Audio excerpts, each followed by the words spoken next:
Dr. Jeremy Weiss here. I'm founder of InspiredInsider.com, where I talk with inspirational entrepreneurs and leaders like the founders of P90X, Baby Einstein, Atari, many more, how they overcome big challenges in life and business.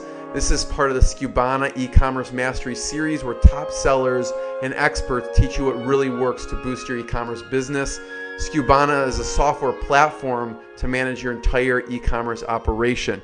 Today, I'm excited. I'm talking to Eddie Lichstein. He's co-founder of Autoplicity.com with Sean McWhirter, which sells car parts. They took the company from zero to $50 million in 4 years. I suggest anyone follow his Quora posts. They're very in-depth. He's also the founder of THMotorsports.com that sells car parts that celebrated 10 years and over 100,000 customers, and is also co-founder of Rejoiner.com with Mike Arsenal, which is an email marketing automation software for e-commerce companies.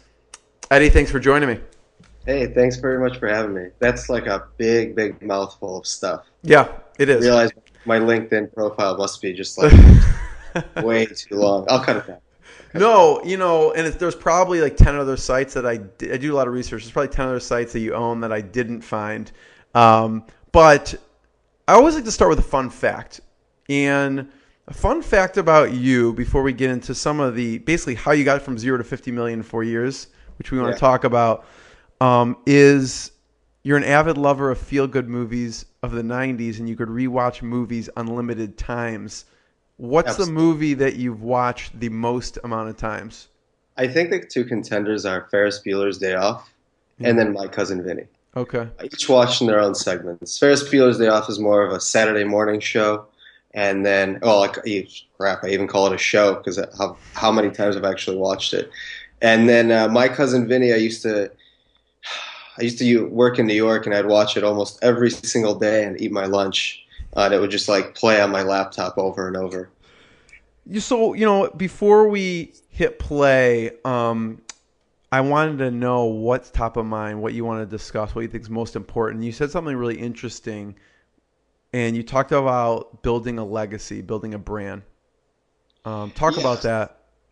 So you and I kind of touched upon that. A lot of what I contribute on Quora is guiding people, especially the newbies in the entrepreneurship world or the e-commerce world, is to build something that helps others. So just kind of coming out and regurgitating the same thing. So whether you're making a product or reselling something else, coming out and just making the exact same thing for $1 less, you're not really helping anyone out. You're not really helping the market out. Yeah. You're just trying to kind of steal the. Yeah, you use the phrase on your Quora posts a bunch of times, race to the bottom, which I like.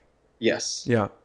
So, that's the old AT&T MCI game where you're going to just keep cutting down until there's nothing left. And you see that a lot on Amazon. You see that a lot with people who are competing on building a product where, they may have the same type of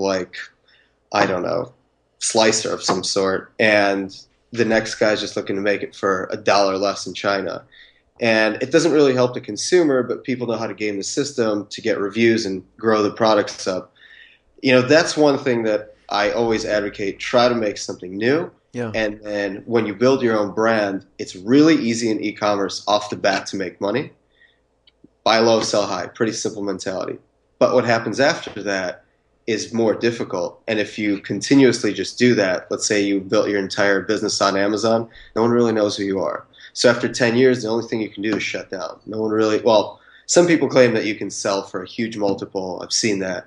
I don't believe in the same. I've been in some shoes of the VC guys, and it just is not really appealing. So, talk about that for a second. I find this interesting you say that. Because how do you differentiate yourself with car parts?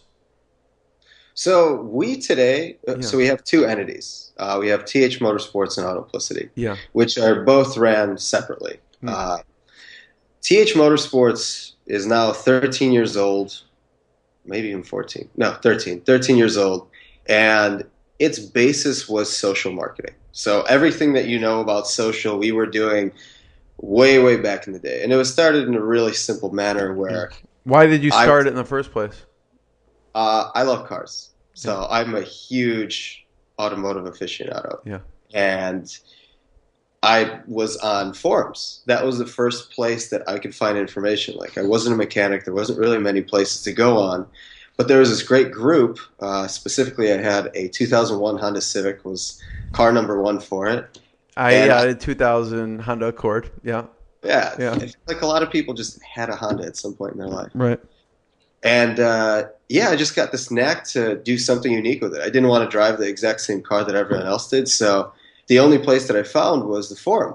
And on the forum, it was just alive. People were chatting, going back and forth on parts. So you wanted to soup it up. Absolutely. That was the time where Fast and Furious came out, too. So this is like hand in hand. I mean, I love cars since I was a little kid. But this is exactly the same time. And the school that I went to, like high school-wise, we were a really automotive-driven school. A lot of like kids drag race, stuff like that. Really? So, yeah. So you used to drag race in high school? I mean, I can't legally say that, right? I don't know, actually. I can maybe. You plead the fifth on that one. Just up here. So what's the fastest you've ever driven a car? Legally on a track, probably about 170, 180 miles an hour. Wow. Something of that nature. Yeah. I'm not really huge on like top line speed, more on circular track or something with multiple turns would be the more fun part. But anyways, kind of circling back to where we were. Yeah. Just kind of got this knack to actually modify the car. At the same time, I just started college. I was in the entrepreneurship club. I went to University of Illinois at Chicago, had a very small entrepreneurship club. Within like half a year, I became the president of it. Most people just sign up for credits. I actually thought it was an interesting thing to take part of. And there was a once a year, it's kind of like a seminar. I think it still goes on.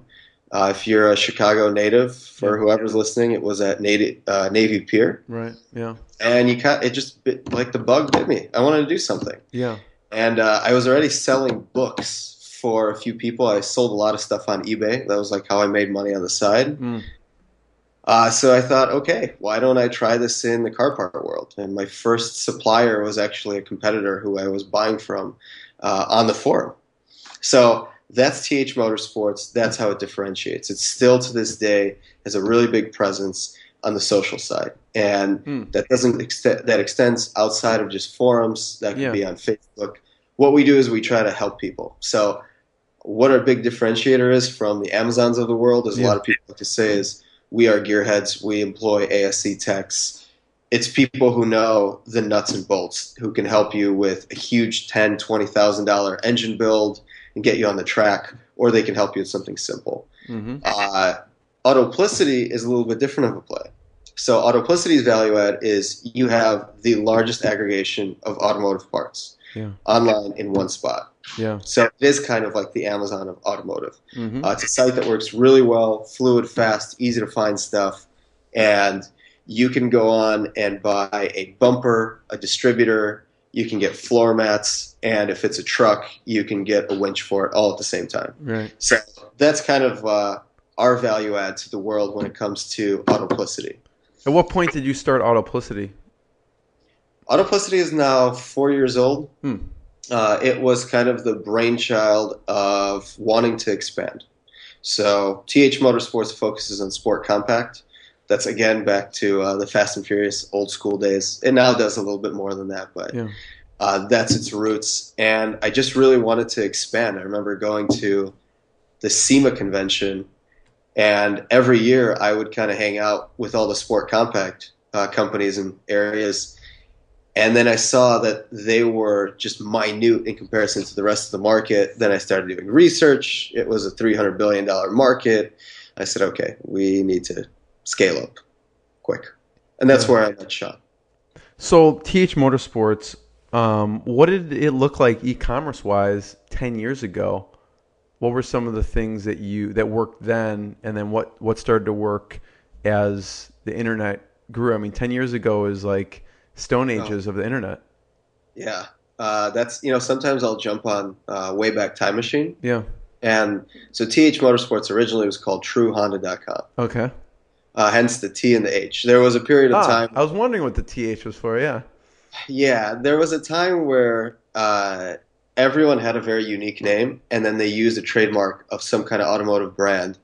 And somewhere around year 2 of running True Honda, you got the letter from the manufacturer that said, You cannot you use their name. use the name. Because, they were kind of new to the internet too, so they let it slide for a little bit. So what everyone did is they just conjugated the name. They just took whatever you had and added in motorsports. I gotcha. Wouldn't recommend that to people. Not very SEO friendly. A ton of people with blank motorsports. Right. Um, So what did it look like? What were you doing to sell then? That's a very interesting question, and that's something that is kind of part of our company credo. You hear a guy that was on my bucket list, Gary Vaynerchuk, to speak to. Yeah. He speaks about running it like a 1950s butcher shop, where you know who's coming through the door. Service, service, service. Right. That's what we started with. Mm-hmm. We were on forums, or let me rephrase, when I always say we, it was just I at the time. Right. I was on forums and a few other people joined on there after. We would just help people out. It was like honest to goodness help. We wanted people to persevere with their cars. I loved having anyone take my advice and be able to mod their car, be happy with it, send me a smiley, chat me up. I mean, I had a lot of random e-friends that I've never spoken to, but I knew everyone really, really well. Yeah. And throughout the years, we kind of, as I was 19 when I started, so I kind of fell into the hole of let me just kind of take, a wad of spaghetti and throw it at the wall and see what sticks. Right. Yeah. So what stuck? Yeah. So I said, let's work on SEO. So 1 year we employed an SEO company, worked on that. Didn't get very far. Then another year I said, okay, we need a race team. So in 2010 we had like a full-blown race team. Really? There was a TV series that unfortunately never aired. It had the director from Jersey Shore on it. I mean, it was like a full production thing. I didn't know anything about TV. Clearly, it didn't go anywhere. It was piloted once on Speed Channel, and then it died. It sounds cool, though. It was cool to take part of. It was really expensive and very nerve-wracking. But expensive and a waste of your time, but it sounds cool. If anyone listening is into automotive racing or wants to get into it, I think aside from airplane racing and maybe rocket ship racing, that is the most cost-intensive sport. It's really easy to lose couple $100,000 a year without even flinching on it. Yeah. If you're in pro, get that checkbook out because it's all millions. But anyways, racing aside, we would do some other things like we would work just 1 year straight on conversion, nothing else. And what I realized is that took our focus away from the core value of the company, which was service. Yeah. So we've done a full 360, and today we are still very active on social. Yeah. We want to focus even more on helping people out with car parts, with advice on their car. And that, now becomes even more prevalent for things like Facebook marketing. Now we're in this time where people talk about like the quality of content. And it's not just about the length of your content. It's how good it is and how much you can help. And contributing to core is no different than what we were doing when we were contributing to the automotive world. Right. So that's what still works. That's true. Because when I read your post, I'm like, this guy writes, you're writing paragraphs and paragraphs of helping someone, that's all that we did. That you don't know. It's literally all that we ever did was we just really wanted to help people out. So right now with the TH Motorsports, what works is going back to your roots and going on social media and helping people. Yep. What is your process for that? Like, do you go, okay, from this time to this time, we're going to go on Facebook, and I'm sure you have a process set up that allows you to respond. So for people who are like, this seems overwhelming, there's a million social media, what do you do to actually hone in on the people who need your help and then actually respond so you're not spending the whole day, which you could probably spend the whole day responding to people? Well, I used to, probably about 6 or 7 years ago, we have now 3 full-time staff, or bringing on a 4th, and they spend all day on social media, whether it be forums or Facebook, but they are social selling as well, and they're taking phone calls. So if you want to knock that part out, if you knock out the phone call side, your best bet for someone who's starting out who wants to contribute on social is find something that you're good at. So that's the first part. Like, hands down, make sure that you're in some way, shape, or form a specialist. Yeah. If you are great at whittling wood, contribute at whittling wood. Right. The best thing to do is actually answer questions for people rather than just writing up your own blog posts. You see a lot of people today sit and write blog posts and then they have to market them. That's a really big effort. Yeah. That's basically you creating your own online consultative business. Yeah. If you can answer people's questions, go on forums if they're still It relevant. sounds so simple, but it's so true. Yeah. Go to the section that you're really good at and just become the authority there. Be the guy that answers everyone's questions and just continuously do that. You will pick up traction. It is an organic way of succeeding. Yeah. It is not short. There's no shortcuts to it. Right. You have to be likable. If you're in no way, shape, and form kind of like the personality of a people pleaser, you probably won't like it because you won't really get that gratitude where someone says thank you. You probably won't get thank yous for a long time. Right. But you'll get followers if you're going to be on something like a Twitter or a Facebook. If you're on a forum, people will directly respond to you. Yeah. Forums are not, no longer as prevalent. They're more of just knowledge bases. Yeah. But that's a perfect opportunity for the person who's starting out to be able to actually give that knowledge to the world and then have it be indexable, which is really huge. There's your little SEO play that can come back with that. Yeah. Eddie, when did you first start to get traction? Like you said, you could go years without a thank you. When did you first start getting traction for TH Motorsports? If you contribute, one of the things that we were doing, we were selling right away as well. Yeah. So what were some of the initial products that you were selling? Oh, I can remember this very well. The very first product we ever sold was I wanted something that was unique, that no one could sell, and I wanted to find a pain point in the market. Yeah. The most popular thing for that car at the time was this turbo kit. Okay. It was very expensive. You got to figure this was a car that was brand new, $16,000, $17,000 in 2001. Yeah. So call it like a $25,000 car of today. Yeah. That turbo kit, which made the car quite more powerful, was around $3,500. Call it $4,500 today. Yeah. And it's like 20% of the cost of the car-ish. Yeah, exactly. Yeah. It was sold by two guys. It was called Stafford Fabrications. Okay. Two Mikes, Mike and Mike. And I think it was either Mike and Mike or they were both Stafford brothers, one of the two. But they were horrible about customer service. So they would, it would take like a year to build one. Really? Oh, yeah. Wow. The production time was awful. So I said, okay, what can I do? Where can I be a value add? Yeah. I can take this turbo kit, and then I can be the service liaison. So I can keep people updated. I will be the one-stop shop. So if you want to buy it, you buy it through me. And then I'll keep you updated through the whole process and make sure that you have that, warm and fuzzy feeling at the end of the day.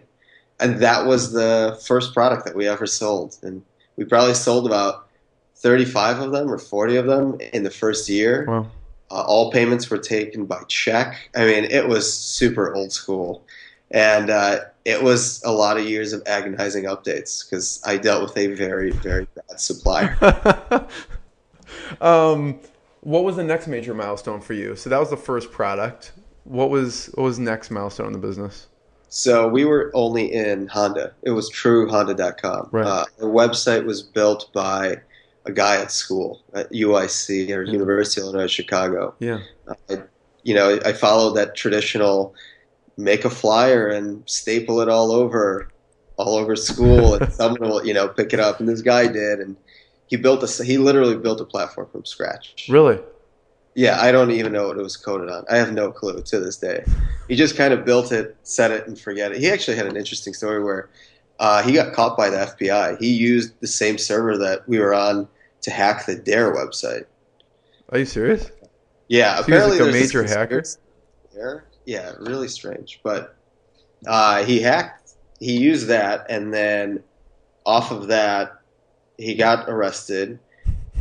He got kicked out of school, and then he got picked up by Apple. So that's what I heard. That could all be completely BS. And, so he put this site together, and then what happened next? Together. It had 300 products. It was impossible to manage them. I remember this back end was like horrific. And How many suppliers did you have at the time for the 300 we products? we had one. Oh, that was one. So the one with the bad customer service?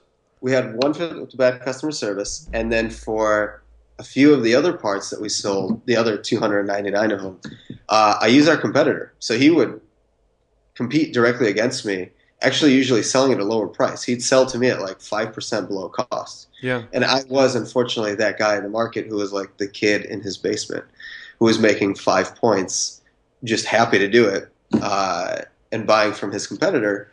And the first time the big epiphany came was I figured out what a distributor was, and that was like an official supply chain channel. Right. So when that came on, we grew with our distributor, who we're still really great partners with today, and they introduced us to new markets. So then True Honda started to become like True Nissan and a few others. It didn't really hold that name.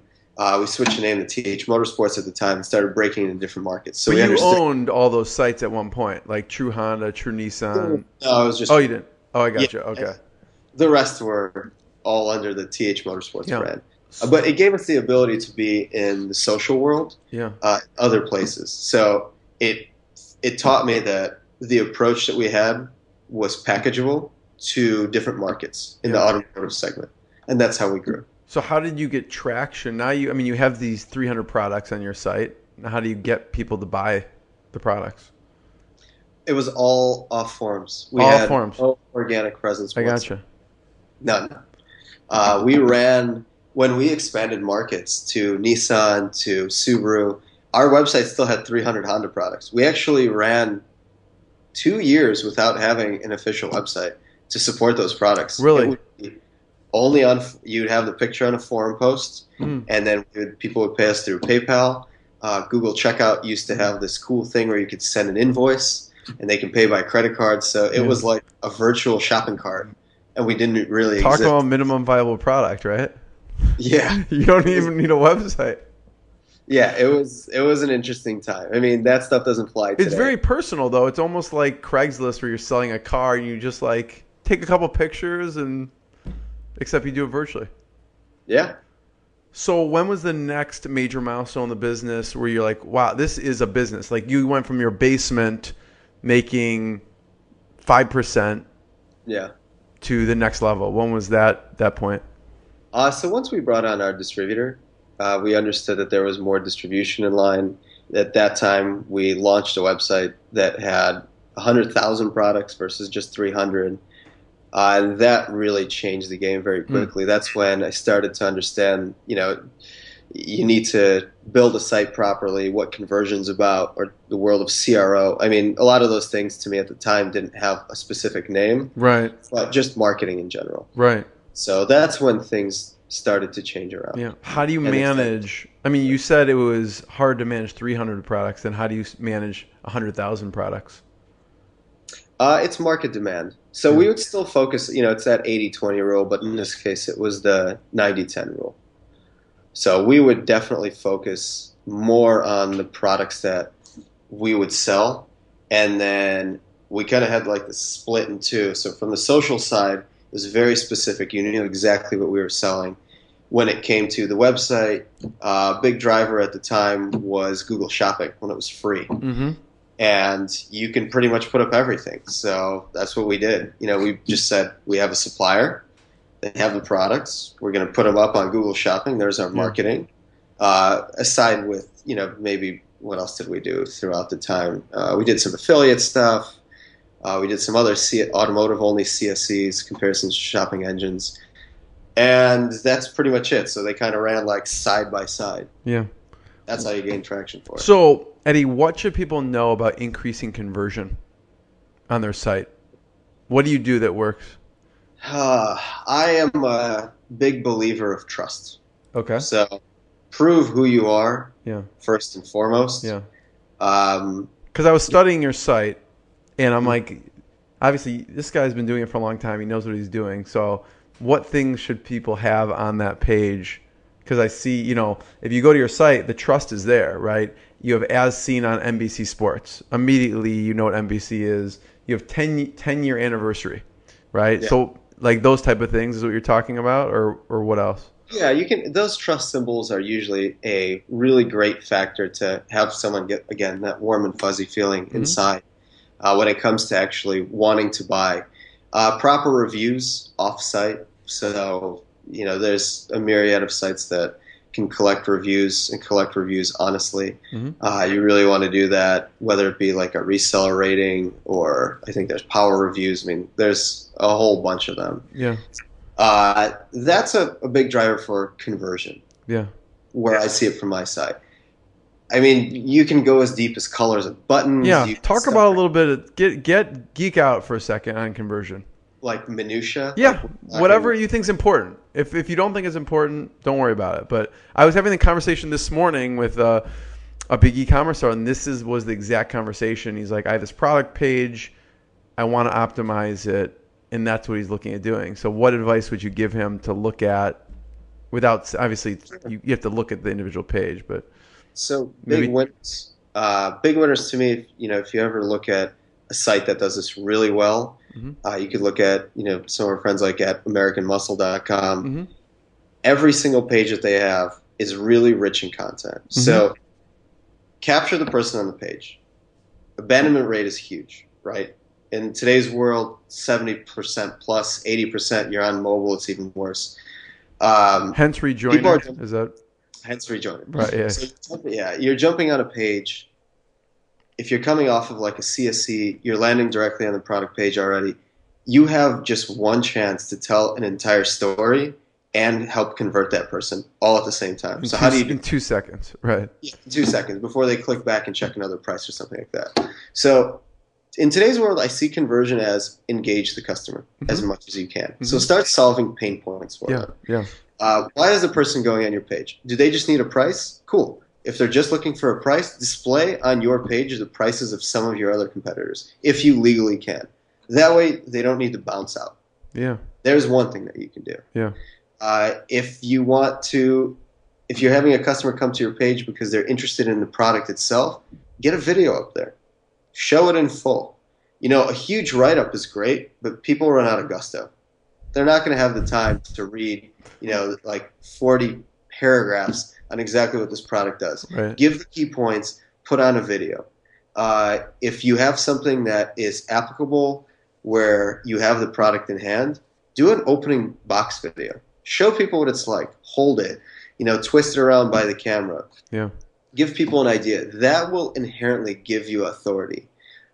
If you really want to go a step above and beyond, if you're reselling someone else's product, have someone at the manufacturer either film the video, if you can do that, or have the manufacturer contribute directly onto the page. Once again, co-branding with more authority. Mm. Once you do that, and you put it out there that you have this great service level, the person doesn't really need to leave, and then they're more price elastic. Yeah. They're happy to pay a little bit more with you because they see that you are a specialist. You have Yeah. all this knowledge in the product. You'll be able to help them out. And that's what you can do with one page. Right. That's my big part of conversion. When you're going onto the checkout sign, I think on the show you had before, you had Neil Patel on the show. Yeah. And I know Neil's company does work for Amazon. I'm pretty sure they're in the CRO space for Amazon with them. And if you ever want to see what one of the best checkouts looks like, look at Amazon. Right.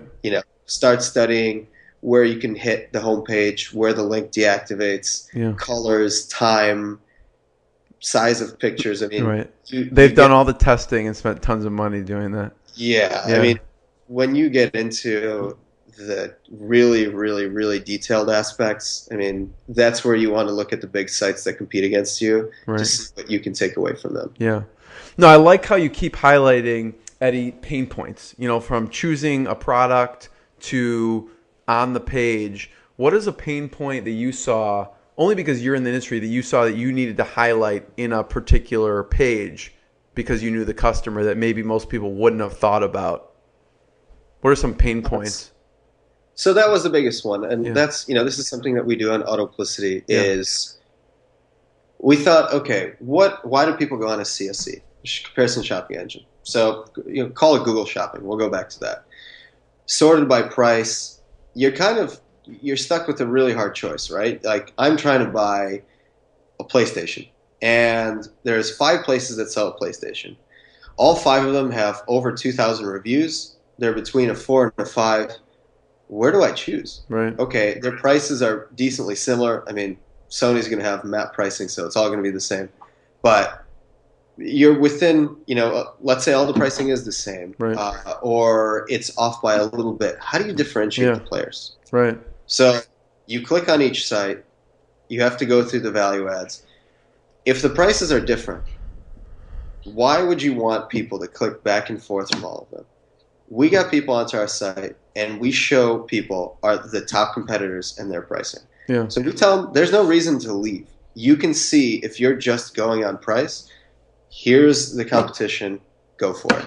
So that was kind of like a pain point that we took away that we run with as of today. Mm-hmm.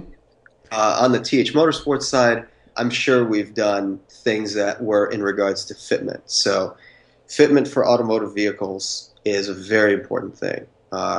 You get things like clutch kits, which have a spline count, and that spline count has to be exact. And there's a car that's made in the same year, but halfway through the year they switched it, so there's one spline count, one has another. If you can have that detailed information, you are instantly branded expert. Someone's for sure. Like I don't even know what a spline count is. It'd be like these people know what they're talking about. I'm sold just on that word. Like I don't even know what that is. Yeah, that's really interesting. What are some of the big challenges? What were some of the big challenges of TH Motorsports? I can tell you that TH Motorsports had a very interesting challenge that it had a bulk of its business in Google Shopping. And that used to be free. And then in, I think, April or May of 2012, Google said that we're going to be charging for the platform. Yeah. And that kind of flipped our world upside down. Because it's not a huge company. It's, as of today, a $10 million a year e-com. And having just, come in with a big bill from Google every single month that we'd never had before, that was a huge challenge. Eating your profits, yeah. Understanding how to raise prices intelligently while not losing the consumer, still having a good amount of CRO onto the site. So we had to just change our focus on what we were doing rather than just being able to live off of Google Shopping. I mean, I can remember that was a nice time. It was free. It just brought all this business that they sucked you in. Then you have to keep using them after sale. Just we kind of like sat back, hung out. Things were great, and then we really needed to get serious. And the same thing happened for Autoplicity as well. So we had a little bit change of what we were doing from our core values as a company, and we changed stuff around, and we are where we are today. So, Eddie, what about, when you're dealing with these expensive products, how do you manage the cash flow side of things? Do you have to get outside financing, or is it drop shipped? How does that work? So we are primarily drop ship. We do use fulfillment centers. We also do hold our own inventory, just something that we've built over time that's been reinvested into the company. For those who are starting out, your Amex Plum is still a very viable way to start a business. I don't particularly suggest to go into debt yourself. After doing this for so long, I'm a big proponent of build a proper. Did you start it on a credit card? Or how did you? Absolutely. Yeah. Absolutely. Not exactly proud of it. If we can go back in time, I would build a plan, raise money, and you would.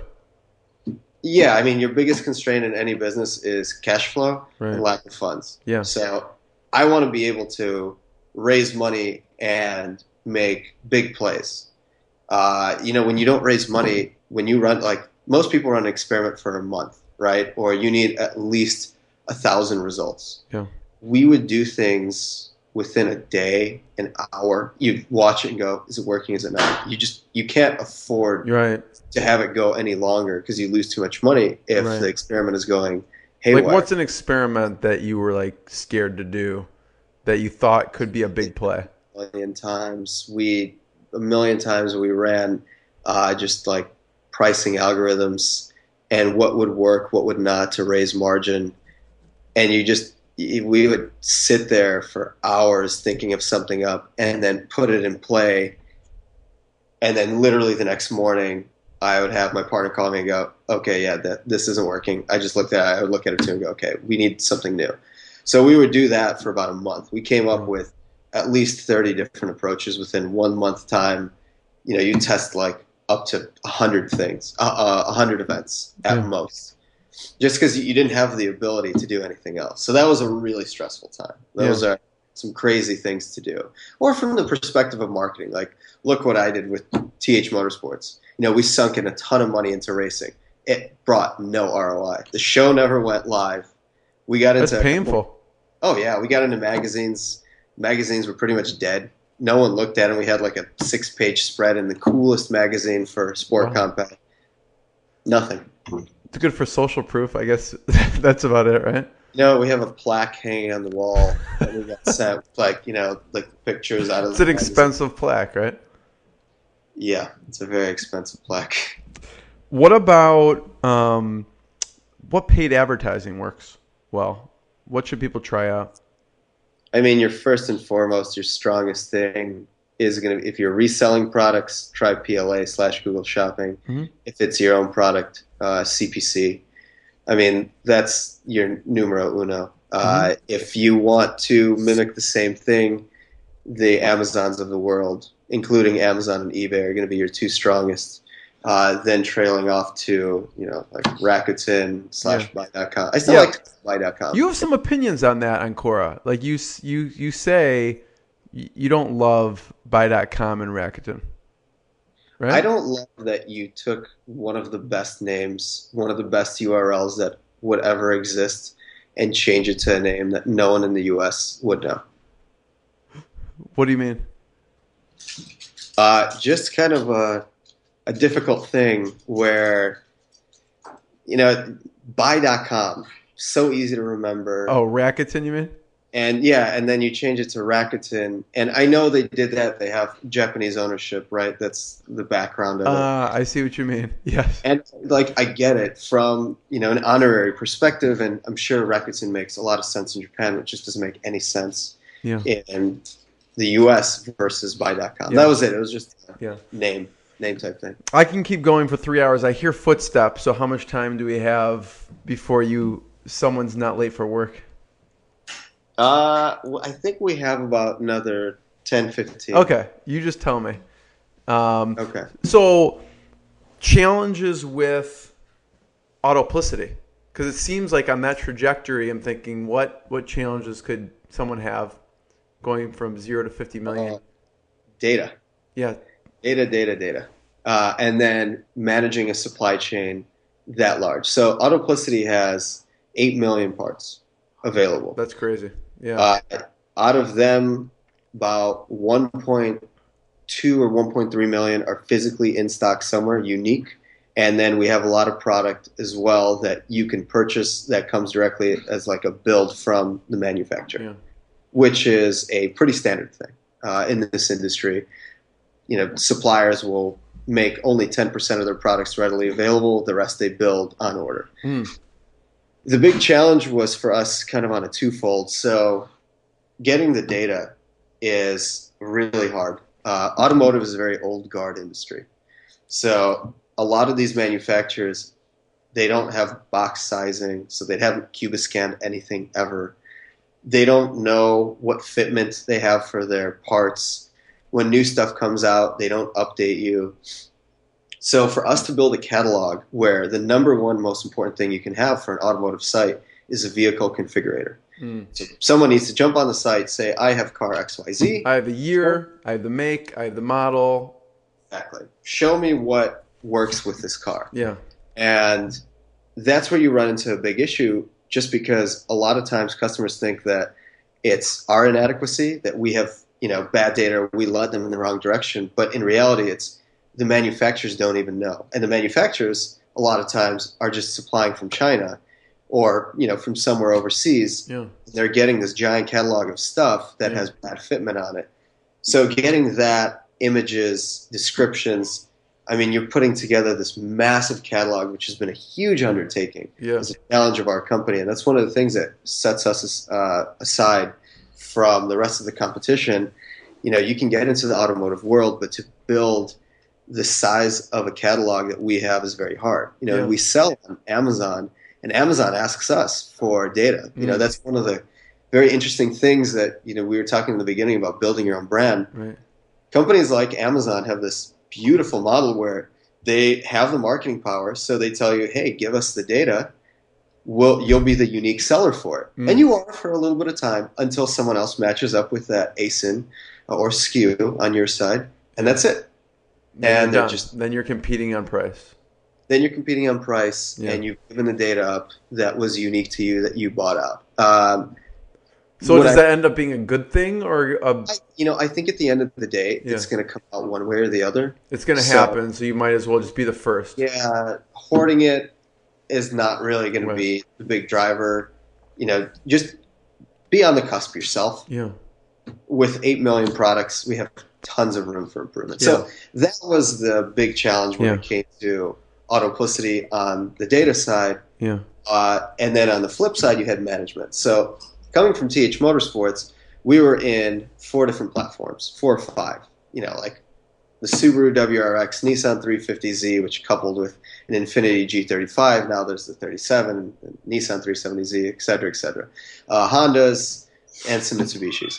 So we were pretty much specialists. Now you're throwing at us 8 million parts, and we have to be specialists in everything. Yeah. So we're a parts counter. Yeah.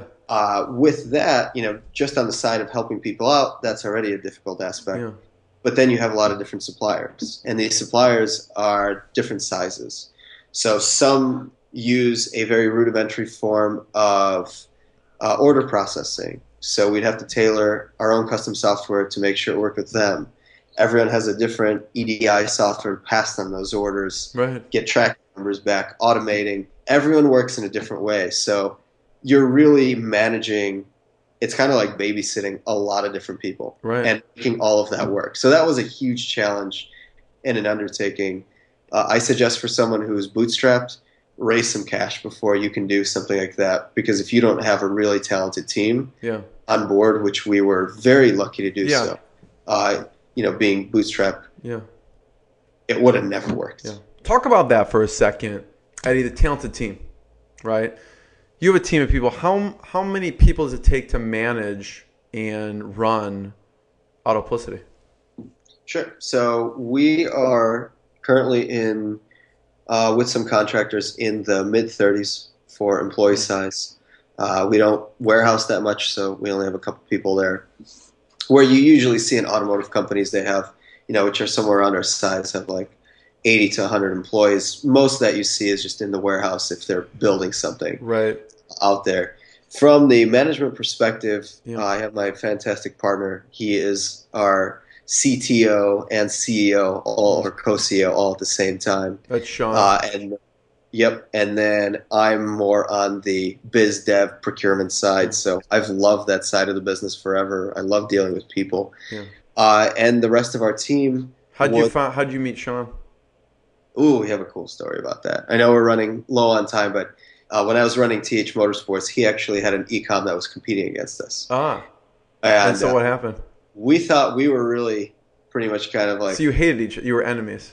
Well, they were kicking our butts. And it came out of kind of nowhere. And I'm always the first person to partner with my enemy, technically, rather than... So I contacted him and asked him. It was on Facebook back in the day when you can just message anyone you want, and it doesn't go into like some filtered inbox. And I just said, I'm really humbled by what you guys are doing there at your company. And I found him on page like 17 of Google on some forum. He had his own blog post about going off-roading in, a Discovery.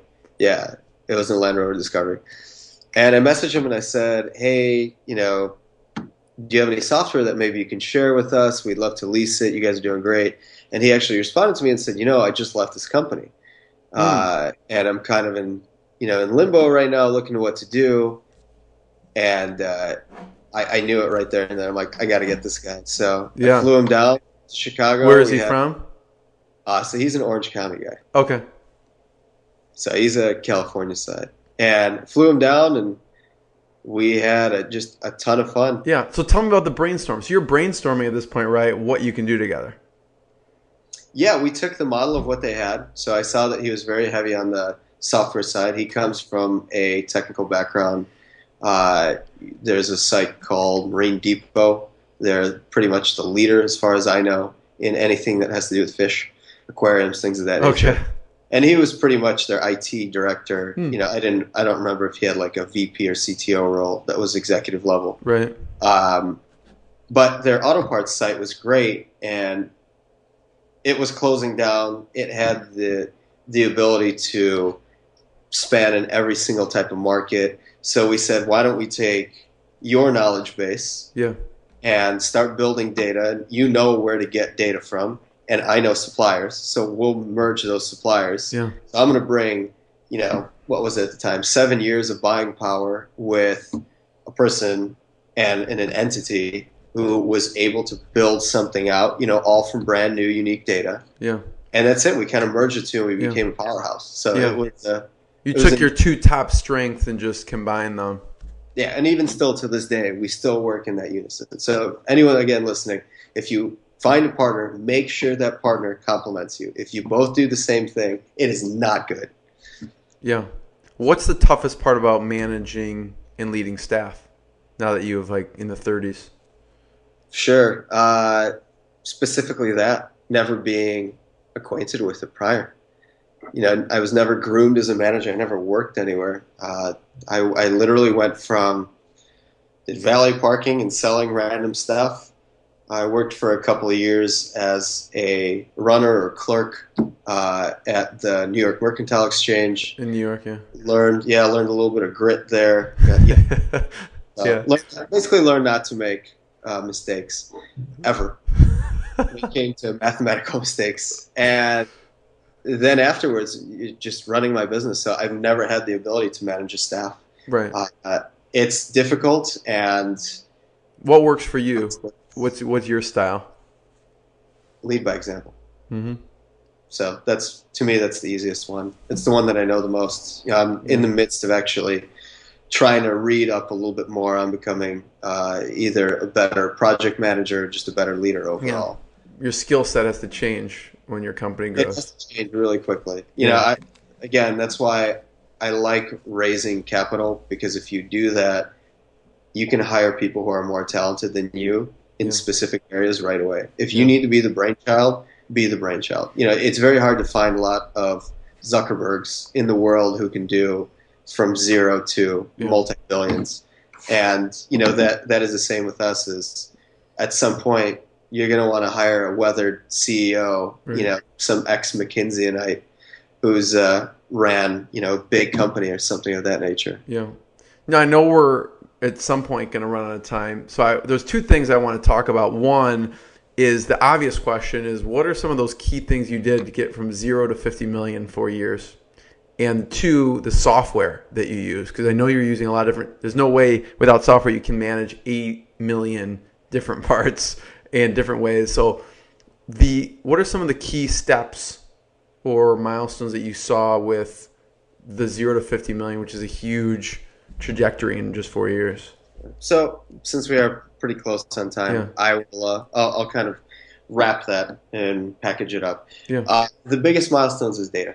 So when we were talking originally about content, content, fitment, and data in our world is the most important. So when we get really good data for a brand that we sell, and then we can give specific descriptions, when the customer goes on the site, and if they have a video on our site or they have a really good description, all the different details of what they need, that's when your conversion starts to go up. So as we keep improving data and keep sourcing it from different suppliers, in that factor, we kept on growing.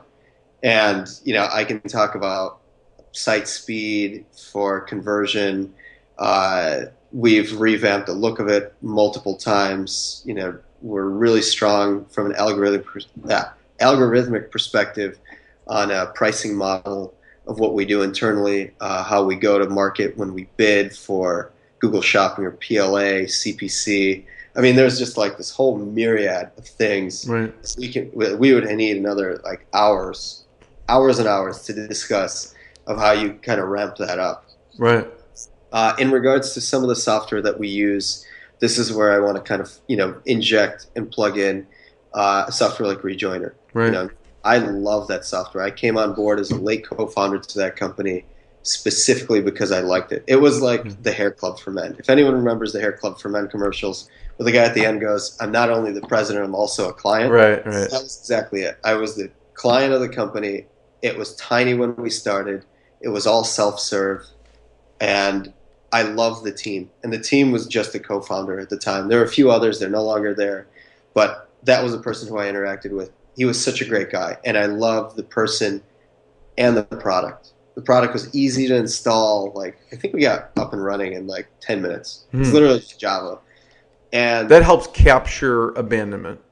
That right? Originally the business was based on just abandonment side. So we would capture at the cart level and then do a drip campaign and remarket to the customer via email.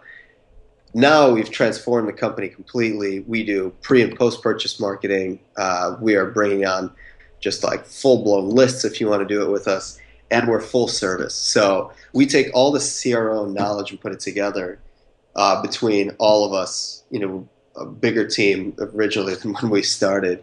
And what I love doing with using the Rejoiner software on our site is that we can always trigger-based appeal to our clients and send them that specific email that they need, rather than doing just like a giant blast that's pretty traditional in today's day and world and works pretty well. But, if you have a high volume and with so many different products, we would need to hire just hundreds of people in every segment to write content. This way, we're able to systematically approach people and get them to shop with us and have that good feeling, whether it be before the purchase or afterwards.